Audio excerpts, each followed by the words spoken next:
Hey, so picture this. It's pouring rain in Chicago, the kind of downpour that soaks you to the bone in seconds.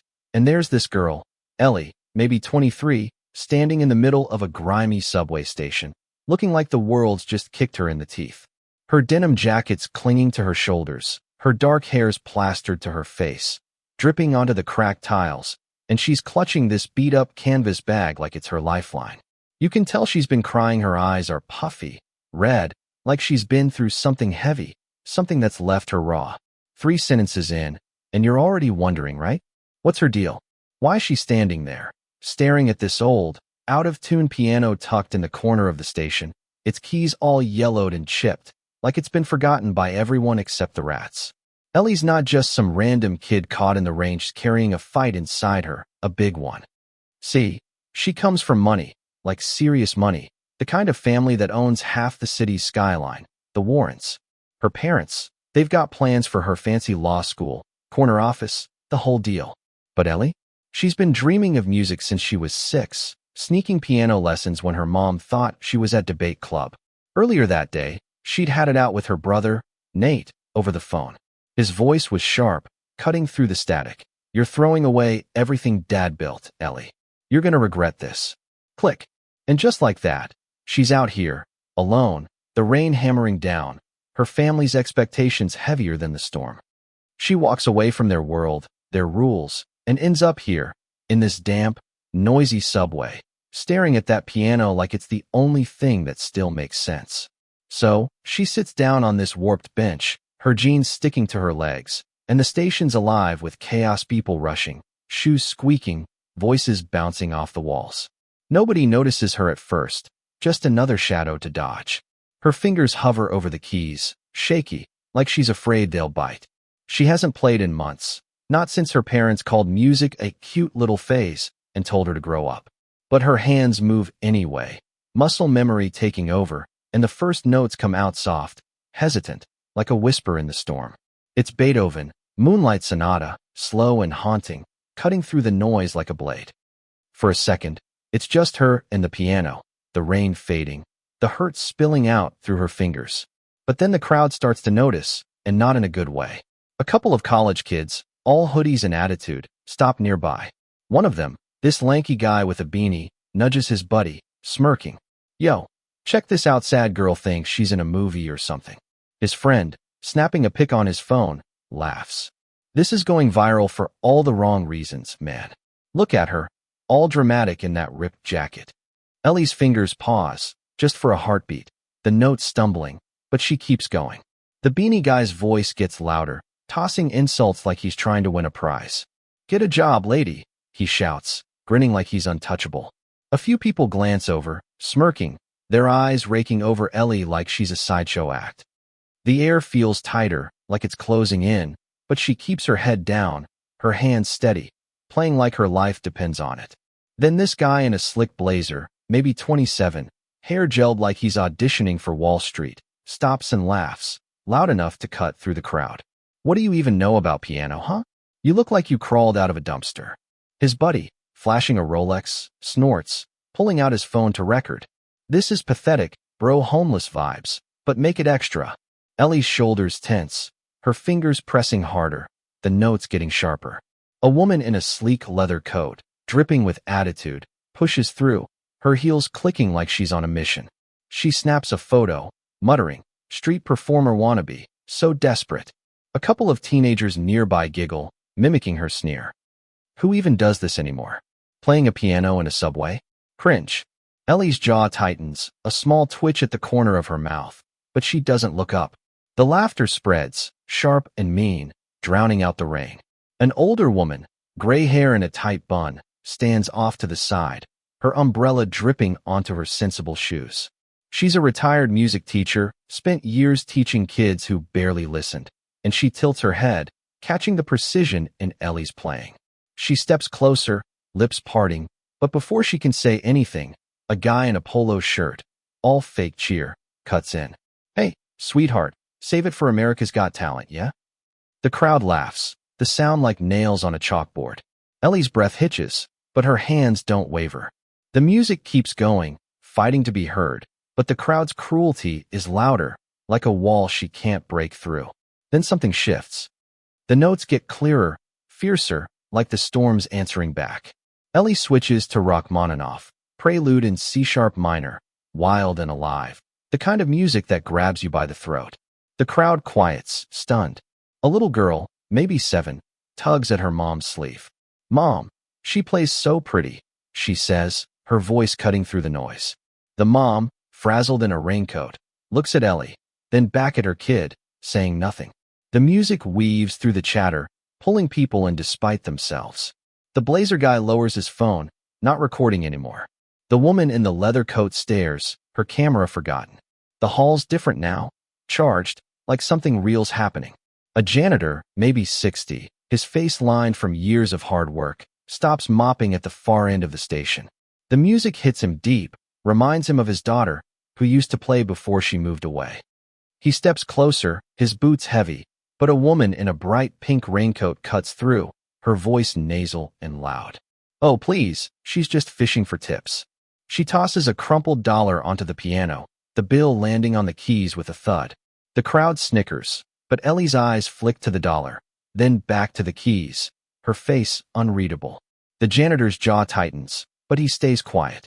Ellie's playing gets louder, like it's pushing back, fighting for space in this cold, wet station. She's not playing for them anymore, playing for herself, for the brother who didn't get it, for the parents who told her she'd never be enough. A few more people stop, their faces softening. An old man with a cane, his coat patched, leans against a pillar, watching her hands. A nurse, just off her shift, stands frozen, her bag slipping off her shoulder.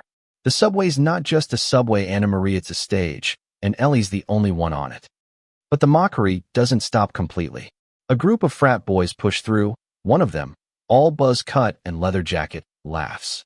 Bet she's got a speaker hidden somewhere, faking it. His friends join in, one miming an air piano, clowning around. A delivery guy nearby, his cap low, shifts his weight, his face hardening. He doesn't know music, but he knows what it's like to be invisible. He sees Ellie's shoulders slump, just for a second, before she straightens up, her fingers fierce. Then the music changes again, Rachmaninoff hitting harder, like a storm breaking loose. The notes are fire, each one perfect, alive. The frat boy freezes, his smirk gone. The woman in the pink raincoat lowers her phone, mouth open. Phones come out now, not to mock, but to capture, live streams lighting up with hearts and comments. An older violinist, his hands calloused, whispers to the guy next to him. "That's no beginner. That's something else." The station's a concert hall now, and Ellie's owning it. A young mom, her toddler asleep in a stroller, grips the handles tight. The music hitting her like a memory of the piano lessons she gave up when life got tough. She blinks back tears, but a guy in a flashy suit, tie bright as a traffic cone, laughs, loud and obnoxious. She thinks this'll make her famous? Just another nobody with a sob story. The mom flinches, her hands tightening. Ellie's head tilts, like she's hearing something far away, but the music surges, answering him without words. The crowd split, now some are with her, some against, but nobody's walking away. Then, out of nowhere, a sleek black SUV pulls up outside, the engine humming low. A man steps out, mid-50s, silver hair, suit sharp despite the rain. It's Victor Kane, the guy who runs Chicago's music scene, a billionaire who doesn't just fund orchestras, she decides who gets to play in them. The crowd whispers, recognizing him, but Ellie doesn't see. She's still lost in the music, her eyes half closed, tears mixing with the rain on her face.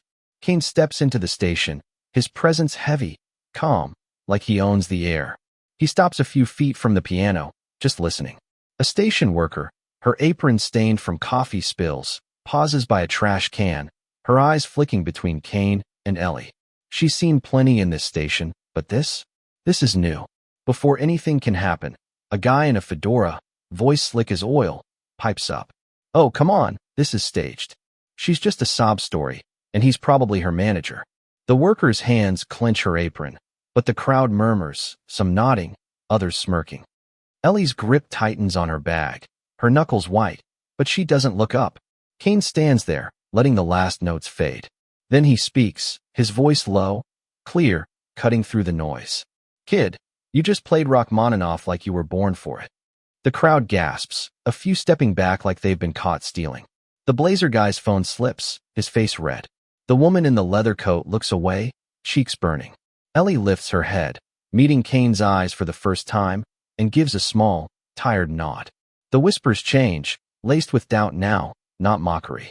A woman in a business suit scoffs. He's just pitying her. A kid with earbuds nods. Yeah, he'll walk away in a minute. This is all for show. Ellie wipes her face, tears and rain smearing, and looks like she might bolt, but she stays, her chin lifting just a fraction. Kane doesn't flinch. He looks at the crowd, his eyes hard, like he sees right through them. Then he turns back to Ellie. Those hands. They're gonna make orchestras stand still. He pulls out his phone, calm but deliberate, and says, "Get the Civic Opera House ready. I've found our headliner." The station explodes whispers, gasps, phones flashing. The frat boy steps back, pale. The woman in the pink raincoat fumbles her phone, her live stream still rolling. Ellie's eyes widen, her breath catching, but she doesn't move. Tears spill, but she lets them fall. A reporter pushes through, mic out, voice sharp. She's got no training, no credentials. Who's gonna buy this? The woman in the leather coat nods, arms crossed. It's just a stunt, all emotion, no substance. The whispers grow, doubt creeping back. Ellie's shoulders shake, her hands gripping the bench, but she doesn't break. The rain outside pounds harder, filling the silence. Kane steps forward, his hand resting lightly on Ellie's shoulder. The gesture's small, but it shuts the room up. "You don't need a degree," he says, voice steady. "Your music's enough." Then he does something nobody expects. She bows, a full, deliberate bow, to a girl they all thought was nothing. The crowd freezes, the air thick.